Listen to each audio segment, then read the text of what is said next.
I stared at my wife's phone, rage hardening into ice in my veins. The messages were explicit, unmistakable. Photos, plans, declarations of passion between her and David, her so-called professional partner. One message particularly burned into my brain. Can't wait for one more night before you head home. Home, to me, to our marriage of 12 years. I took screenshots methodically, my hands steady despite the storm inside me. Then I placed her phone exactly where I'd found it on the nightstand. She wouldn't be back from San Francisco for 3 more days, plenty of time for what I needed to do. Some men would scream, break things, call her immediately with accusations. Weak men. I wasn't going to give her the satisfaction of my emotional breakdown.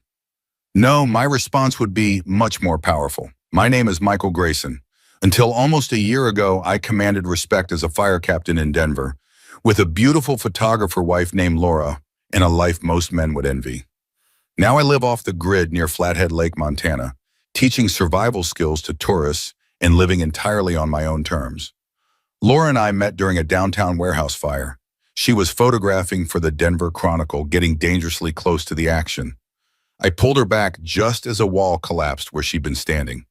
When the smoke cleared, she asked for my number for a human interest piece, she claimed.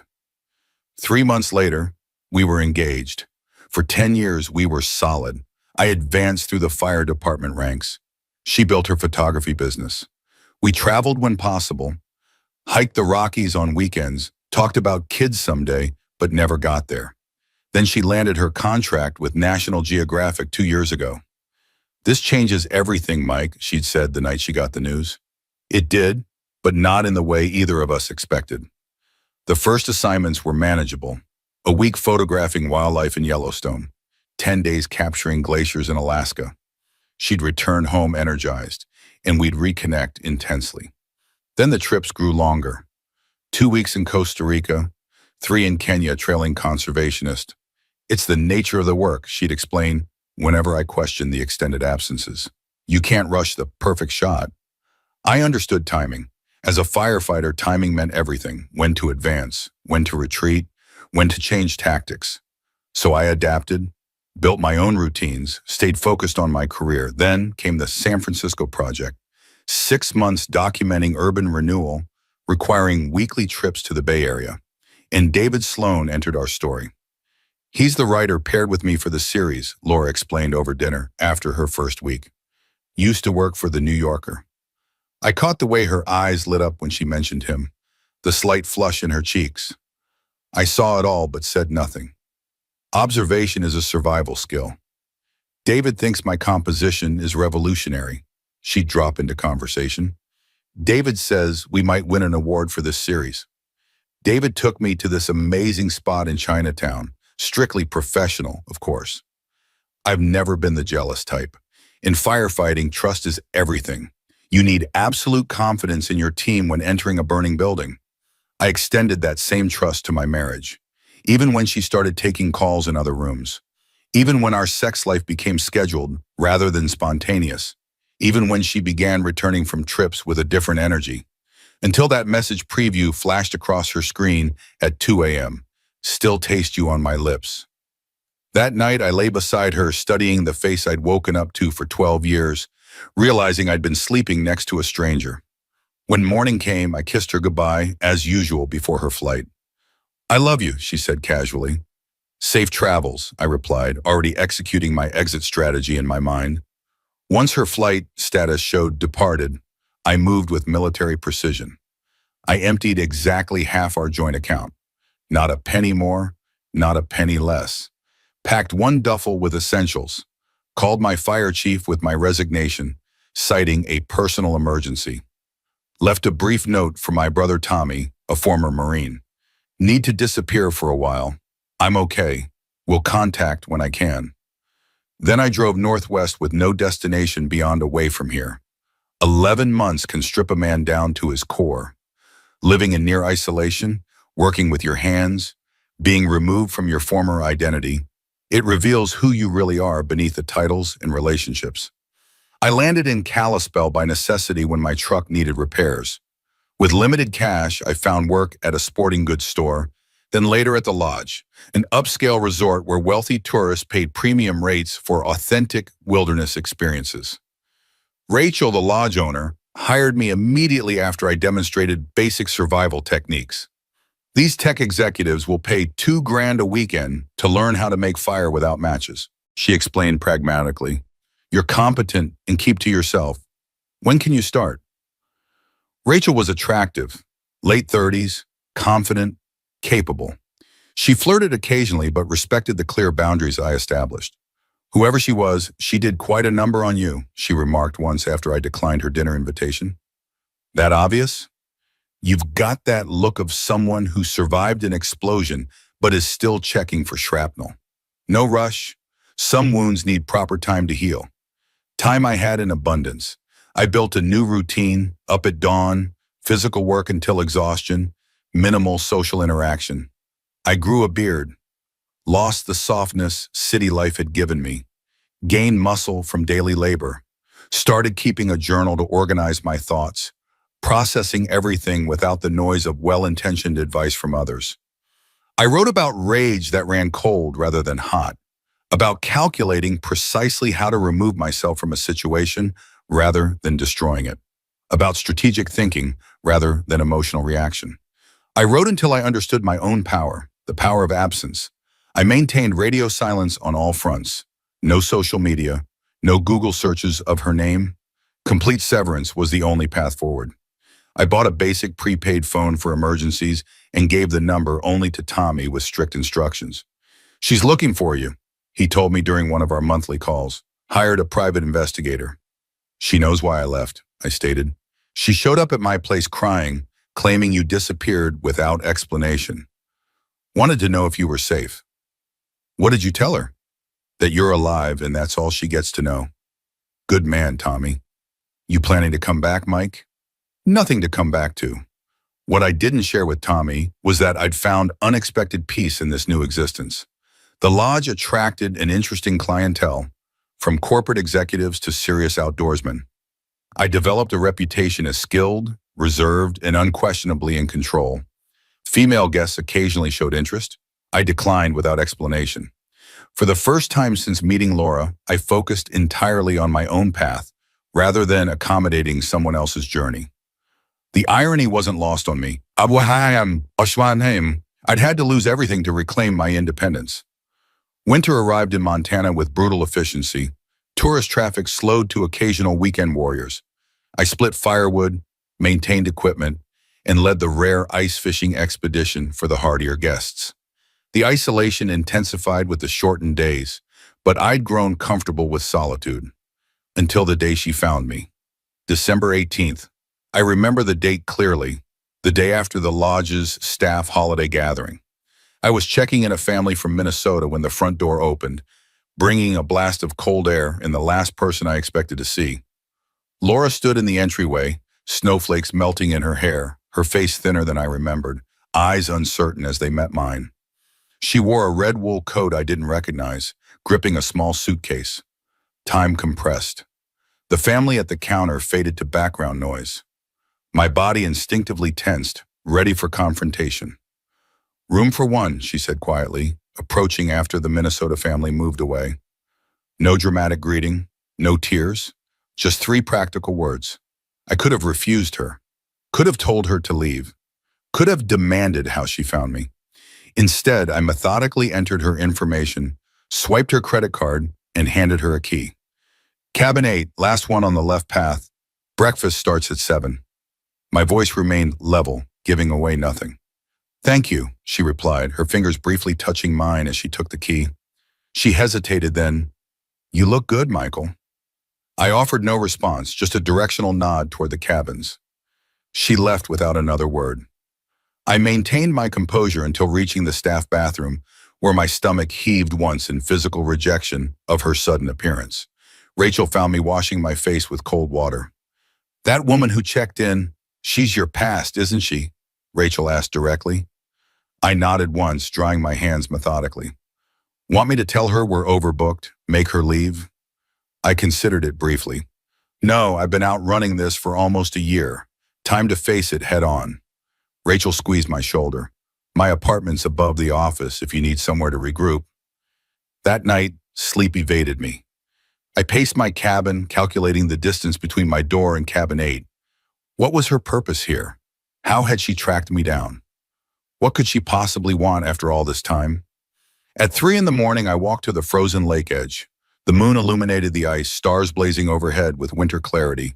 I stood until the cold cleared my thoughts, focusing my resolve. By dawn, I'd made my decision. I would hear her out, say what needed saying, and continue forward, with or without whatever closure she sought. I'd reclaimed my life once. I could do it again. Laura was waiting in the empty dining room when I arrived to prepare morning coffee. She sat with hands wrapped around a mug of tea, looking simultaneously familiar and foreign. "You found me," I stated, making coffee with precise movements, maintaining the counter barrier between us. "It took longer than I expected. You disappeared thoroughly." She studied me openly. "The beard suits you." "Why are you here, Laura?" Direct, no preamble. She took a measured breath. "Not to beg forgiveness, not to try winning you back. You deserve better than that." "What I deserved was a wife who didn't cheat," I responded, voice cutting like a blade. She flinched but maintained eye contact. "Yes, you did." The simple acknowledgement rather than excuses caught me off guard. "I'm here because you vanished without explanation. Because I returned to an empty house and a missing husband. Because for weeks I thought you might be dead until Tommy finally confirmed you were alive, but wouldn't share anything else." "You know exactly why I left," I stated flatly. "Yes, now I do, but I didn't then." I laughed without humor. "Convenient. I saw everything, Laura. The messages, the photos, all of it." She closed her eyes briefly. "I knew something was wrong that morning. My phone had been moved, but you acted completely normal when you said goodbye." She shook her head. "I didn't piece it together until I returned from San Francisco to find you gone." Early rising guests began entering the dining area. I lowered my voice. "We're not doing this here. I'm working until 3. Cabin 14 is empty for maintenance. Meet me there if you want to talk." She nodded, and I left for the woodshed where I spent the morning splitting logs with focused precision until my muscles burned with satisfying exertion. Cabin 14 smelled of pine cleaner and fresh paint. I built a fire efficiently, needing occupation for my hands.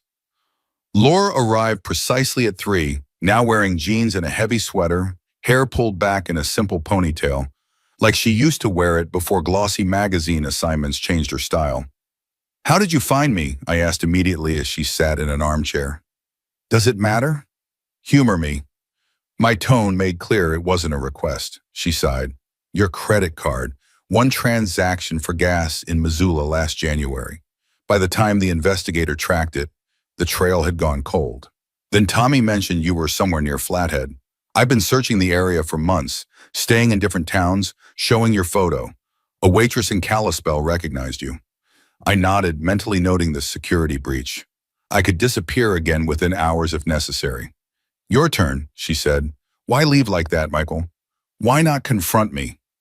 I stared into the flames. What would confrontation have accomplished? You would have lied, like you'd been lying for months. You'd have minimized it or somehow twisted it to blame me. Maybe promised it would never happen again. I fixed her with a direct gaze. "But it wasn't a mistake, was it? It was a deliberate choice you made repeatedly." She didn't attempt denial. "You're right. It wasn't a one-time thing." "How long?" 4 months. The number hit like a physical blow. 4 months of deception, coming home to me, sleeping beside me, all while carrying another man's touch. "Did you love him?" The question emerged before I could stop it. "I thought I did," she admitted quietly. "I convinced myself it was something meaningful, not just cheap betrayal. That made it easier to justify." "And now?" I know it was neither love nor special, just selfish destruction." She leaned forward. "I'm not here to win you back, Michael. I'm here because you should know that I lost more than you. I lost myself." I cut through her self-reflection with a dismissive sound. "Spare me the victim narrative, Laura." "It's not victimhood, it's truth." Her voice hardened. "David dumped me 2 weeks after you disappeared. Said things were too complicated now. The magazine dropped our project when rumors spread. Apparently, sleeping with your writing partner violates professional ethics. Her laugh was brittle. I lost 3 other contracts. Had to sell our house. Couldn't afford it alone. Spent months in therapy trying to understand why I destroyed everything good in my life. Am I supposed to feel sorry for you? I asked, though some part of me felt vindicated by her downfall. No, you're supposed to understand that your disappearance was the most powerful response anyone has ever given me. Her eyes glistened. You didn't rage or threaten or try to hurt him. You simply removed yourself from the equation. Left me to face exactly who I'd become without the benefit of making you the villain. Silence filled the room except for crackling flames. Outside, snow began falling, heavy flakes visible through the window. I'm not the same man who left Denver, I finally said. That person ceased to exist the night I saw those messages. I know. I'm not the same either. She reached into her bag and pulled out an envelope. I wrote everything down, things I couldn't say directly. What happened with David, what happened after. You can read it or burn it, your choice. She placed it on the table between us. I'm staying 3 days. Then I'll go and you'll never have to see me again if that's what you want. She stood to leave, pausing briefly. For what it's worth, Michael, and I know it means very little now, I've never regretted anything more in my life. After she left, I stared at the envelope for hours, watching shadows move across the cabin floor. Eventually, I picked it up and placed it unopened in my jacket pocket. Some truths required proper timing. I avoided the main lodge the next day, leading an all-day snowshoeing expedition for a group of corporate lawyers. The physical demands and responsibility for others' safety provided temporary distance from the emotional confrontation Laura's appearance had triggered. When I returned, Rachel waited with a thermos of whiskey-laced coffee. She came looking for you, Rachel said, handing me a steaming cup. I told her you were out with clients. Appreciate it. She's attractive, looks expensive. Rachel's assessment remained neutral. She used to be different. People change. Not always for the better. Rachel studied me over her mug. You know what they say about forest fires? Sometimes they're necessary. Clear out the dead growth so new life can emerge. Your way of saying this confrontation might be beneficial? She shrugged. Just saying sometimes destruction serves a purpose. That night in my cabin, I finally opened Laura's letter. 8 pages of her familiar handwriting. Once intimate, now like receiving a message from a stranger. She detailed everything without excuses. How the affair began after a late photography session. How David made her feel valued in ways she hadn't recognized were missing. How excitement became addiction. How she compartmentalized, telling herself I would never discover it. That she could maintain both worlds. Then came the aftermath. David's immediate abandonment once complications arose. The professional consequences, her parents' disappointment, the crushing realization that she'd traded substance for illusion. The final paragraph struck with precision. I don't expect or deserve forgiveness, but you should know that your silence was more powerful than any rage could have been.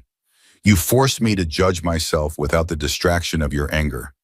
There was no one to blame, no one fighting me, just the pure consequence of my actions reflected in an empty house. It broke me in ways I needed to be broken. I hope someday you find happiness again. You, more than anyone I've known, deserve it. I read the letter 3 times, then went outside and split wood in the moonlight until my muscles demanded relief. The second day, I found Laura sitting alone on the lodge's back deck, despite the biting cold.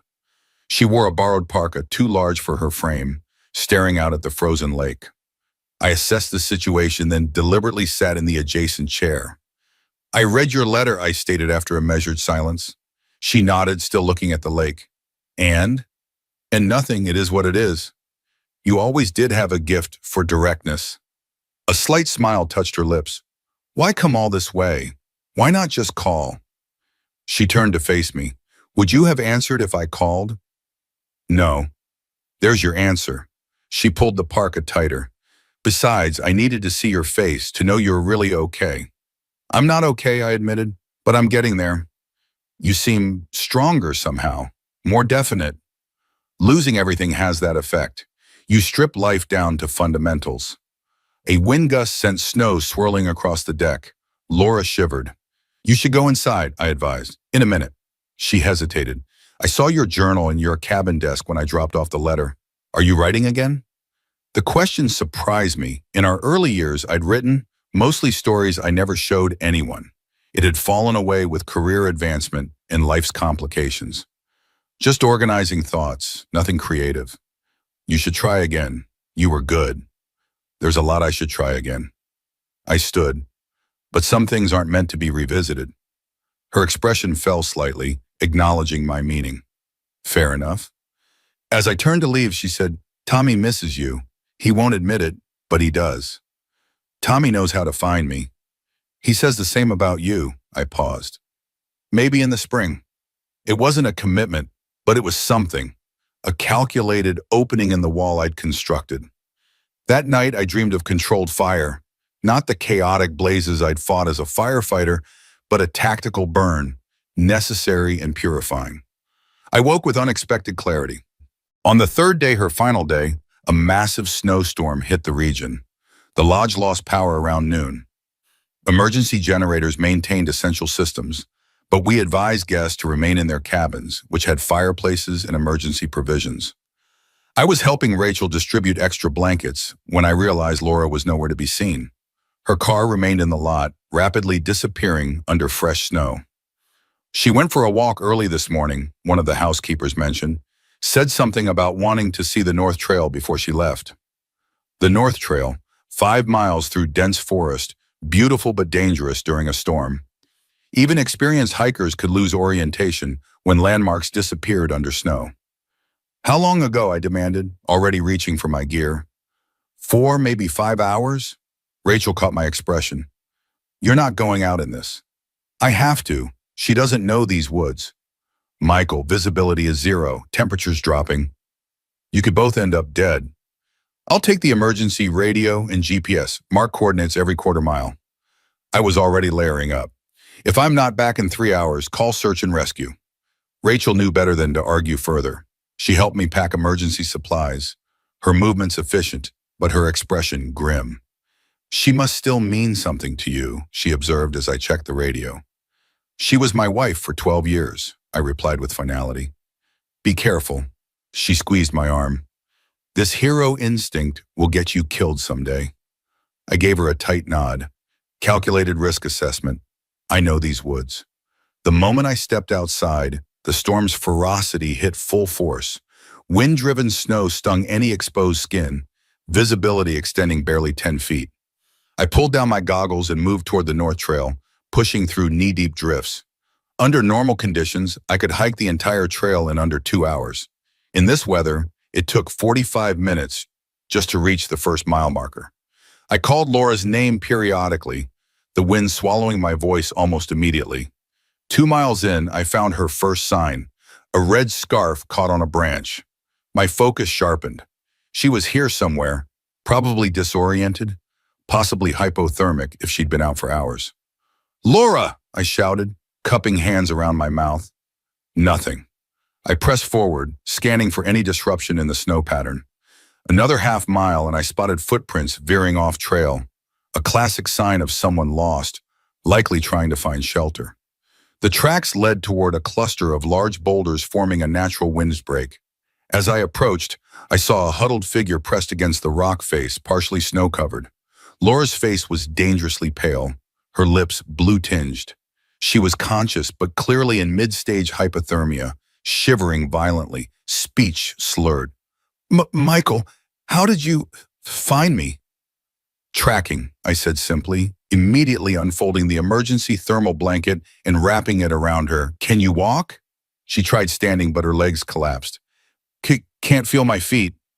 Not a problem. I've got you. I lifted her efficiently. She weighed less than I remembered and secured her against my chest. Keep talking. Stay conscious. So stupid, she mumbled against my shoulder. Thought I'd be back before the storm hit. Less talking about mistakes, more focusing on staying awake, I directed, beginning the challenging return journey. Each step demanded maximum effort against wind and snow, my muscles working at capacity carrying her through deepening drifts. Why'd you come for me? She asked after what felt like hours of movement. Could have let me disappear too. That's not who I am, I stated firmly, adjusting my grip. Never was. That's why I loved you, she whispered. Still do. I didn't respond, concentrating instead on navigating through near whiteout conditions. When the lodge's lights finally appeared through the snow curtain, relief nearly buckled my knees. Rachel and two male staff members rushed out, taking Laura from my arms and hurrying her inside to the fireplace. I remained in the doorway, suddenly recognizing my physical limits, watching as they removed her wet outer layers and wrapped her in dry blankets. Her eyes found mine across the room, grateful, pained, filled with unspoken words. I turned away, needing distance to process what had just happened, what it meant that I'd risked my life to save hers without hesitation. Rachel found me later in the kitchen, methodically drinking coffee, still in my snow-crusted gear. She's going to be fine, she reported. No frostbite, just mild hypothermia. Doctor says she was lucky. Good. That was either incredibly brave or remarkably foolish, Rachel said, sitting opposite me. Probably both. I shrugged. I knew the terrain, had proper equipment. That's not what I meant, and you know it. She studied me closely. You still care about her. It's complicated. It always is. She rose, squeezing my shoulder as she passed. She's asking for you, room 3. We moved her inside the main lodge for the night. I sat alone after Rachel left, strategizing my next move. The storm continued to rage outside, mirroring my internal conflict. Eventually, I made my way to room 3 and knocked firmly. Come in, Laura called, her voice stronger than on the mountain. She was propped up in bed, color returned to her face, wrapped in several blankets. An IV bag hung beside the bed, fluids for rehydration. Thank you, she said simply as I took the chair of a wire beside the bed. I would have died out there. What were you thinking hiking with the storm approaching? My tone carried no accusation, just direct questioning. I wasn't thinking tactically. Wanted one last look at the place that had become your sanctuary. She adjusted the blanket edge. I'm postponing departure, obviously. Doctor says no travel for at least 2 days. I nodded once. Whatever necessary. Michael, she began, then hesitated. Out there, when you found me, I said something. You were hypothermic, I interrupted. Altered mental state. That doesn't make it untrue. Her eyes held mine. I do still love you, never stopped, but that's my burden to carry, not yours. I stood, needing distance from the emotional current. You should rest. Wait, she called as I reached the door. There's something else you should know, something I didn't include in the letter because I wanted to tell you directly. I paused, hand on the doorknob. David contacted me last month, wanted to reconnect now that his new relationship had collapsed. Her voice hardened. I told him exactly where to go, told him what I'd lost through our selfishness. He laughed, Michael, said I was being dramatic. I turned back, surprised by the controlled anger in her expression. That's when I knew I had to find you, she continued. Not to win you back. I understand that bridge is burned. But to tell you that you were right to leave as you did. It was the only way I would ever comprehend the magnitude of what I'd done. A weighted silence filled the room. Thank you for telling me, I finally said. I'm not asking for another chance, Michael. I don't deserve one. I just needed you to know that at least one of us finally understands the cost. I nodded once, then left, closing the door firmly behind me. The storm continued for 2 more days, effectively confining everyone to the lodge. I maintained focus on emergency operations and guest needs, encountering Laura only at mealtimes, where we exchanged civil but distanced conversation. On the afternoon the roads were finally cleared, I found her in the lobby, suitcase packed, settling her bill with Rachel. Your car's been excavated, I said, approaching with measured steps. Tires should handle fine, but take the mountain passes slowly. They're still icy in sections. I will, she hesitated. I guess this is goodbye then. I guess it is. Rachel tactfully moved away, giving us privacy. What will you do now, I asked. Back to Denver. I've been taking assignments from smaller publications. It's not National Geographic, but it's honest work. She adjusted her scarf, a new one, since her red one remained lost in the forest. What about you? Will you stay here? For now, it suits my purposes.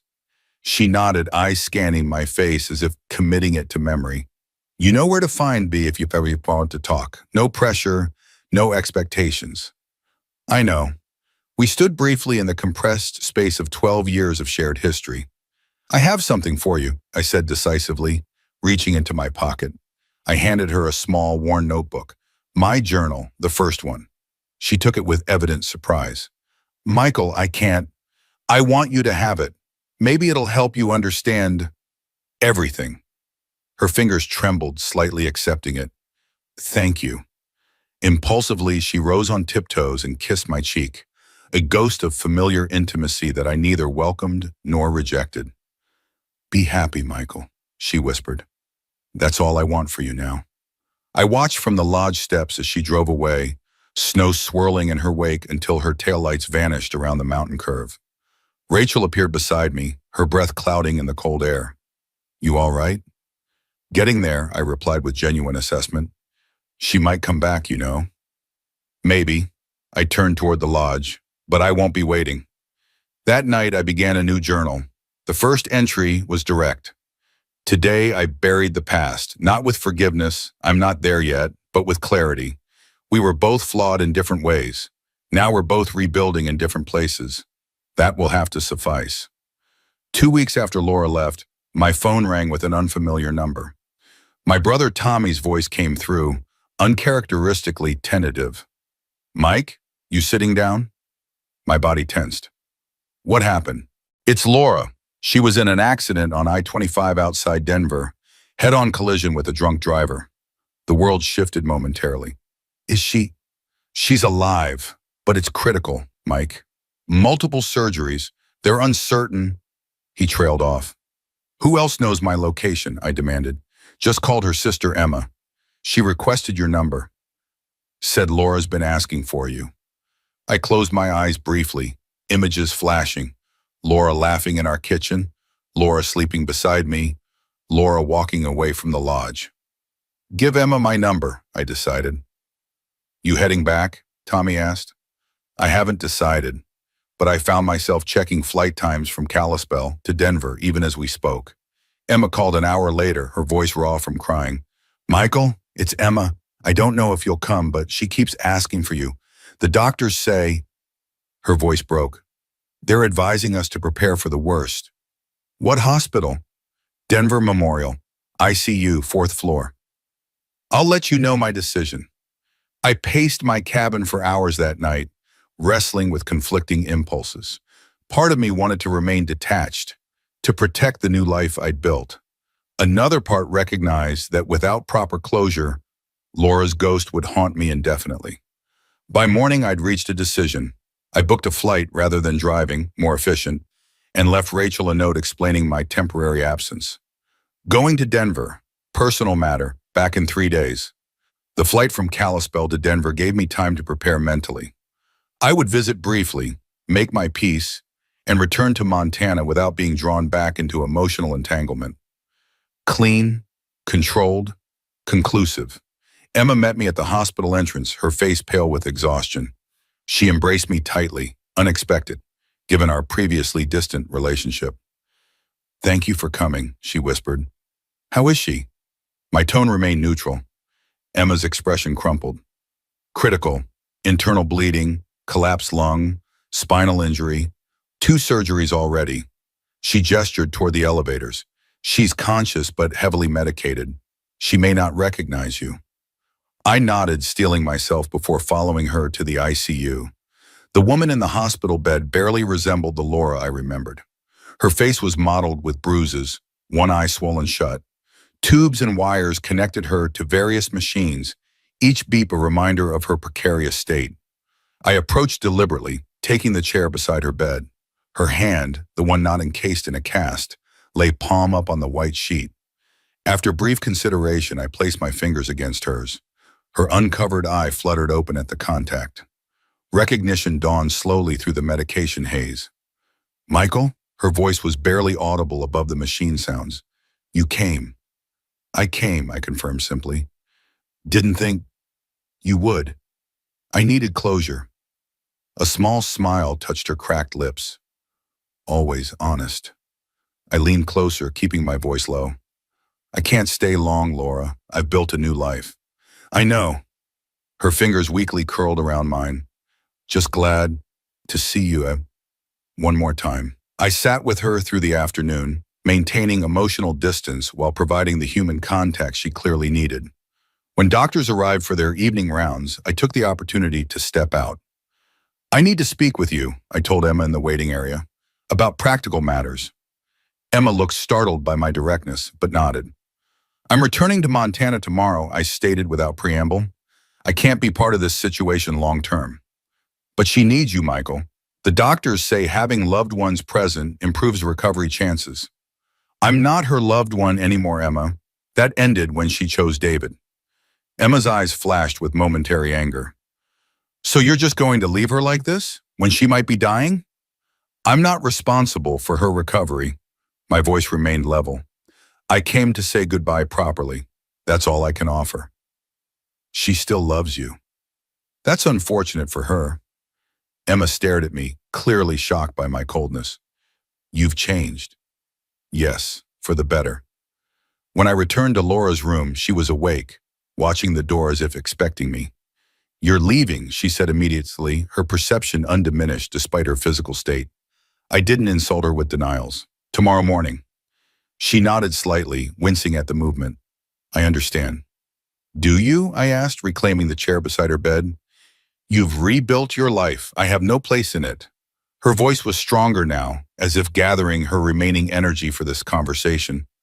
I wouldn't want you to stay out of pity. Good, because I won't. Her undamaged eyes studied me. There's something different about you now. Something harder. I had to become harder to survive what happened. I'm sorry, Michael, for everything. I know you are, but that doesn't change anything. She closed her eye briefly. Before you go, did you read my journal? The one I left at your cabin? I shook my head. Not yet. Please do, when you're ready. Her breathing became more labored.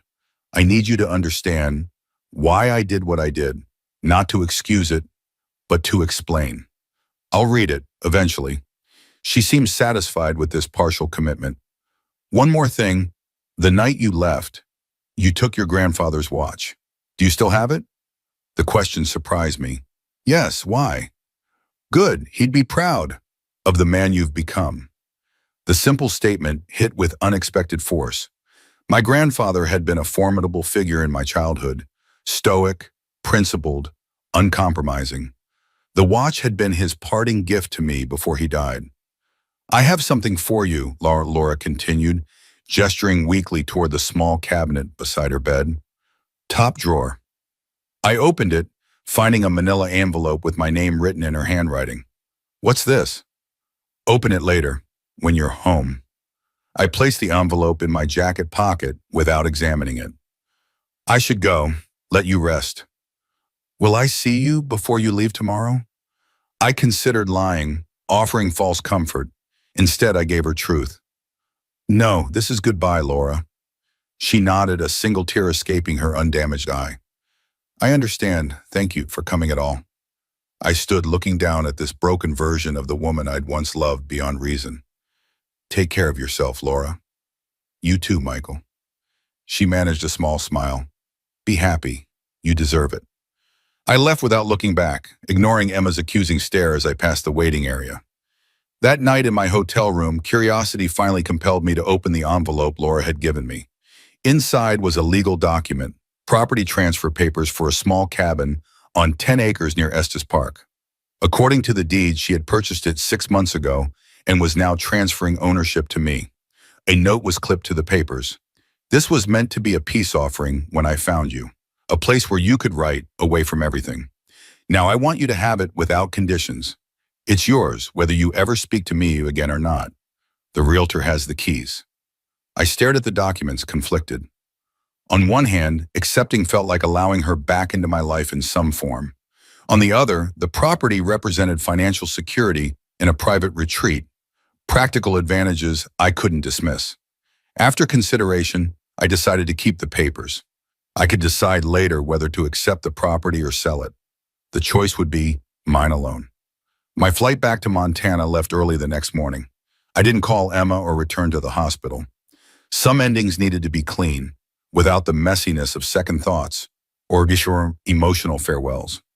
Rachel met me at the small Kalispell airport, leaning against her truck with casual confidence. "Welcome back," she said simply. "Everything handled?" "Yes," I replied, tossing my duffel into the truck bed. "Permanently." She studied me for a moment before starting the engine. "You look different, lighter somehow." I made some necessary decisions. "About your ex?" "About my future." Rachel nodded, seeming to understand the distinction. "Good. Speaking of futures, there's an instructor position opening up at the Mountain Rescue Training Center near Whitefish. Director's an old friend, mentioned you might be perfect for it." I considered the opportunity: professional advancement, better pay, work aligned with my skills and experience. "Sounds interesting. They're looking for someone who can start next month." She glanced at me. "If you're planning to stick around." "I am." She smiled, the first genuine smile I'd seen from her since before Laura's appearance. "Glad to hear it. I'd hate to lose my best survival instructor." "Is that all you'd hate to lose?" I asked, surprising myself with the directness of the question. Rachel's eyes widened slightly before she recovered her composure. "That depends on what's being offered." "Dinner, tonight, just us." She pretended to consider, though the slight flush in her cheeks betrayed her. "I think that could be arranged." As we drove through the snow-covered landscape toward the lodge, I felt something I hadn't experienced in months. Possibility. Not a return to what was, but the potential for something entirely new, built on stronger foundations. 2 weeks later, I received a brief message from Emma. "Laura's out of critical condition, long recovery ahead, but doctors are cautiously optimistic. Thought you should know." I read it once, then deleted it without responding. That chapter was closed.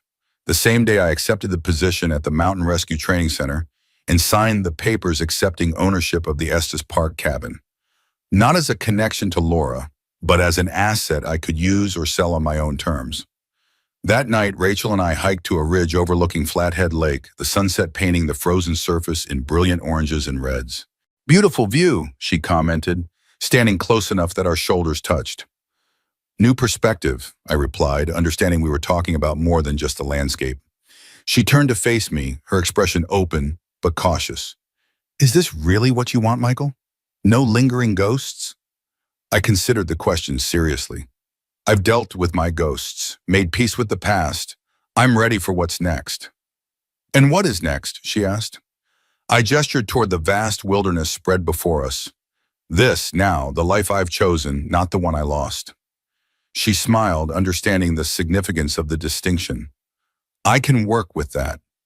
As the last light faded from the sky, I felt the final weight of my old life lift away. I had disappeared once out of necessity. Now I was reappearing by choice, stronger, clearer, and entirely on my own terms. It was enough, more than enough,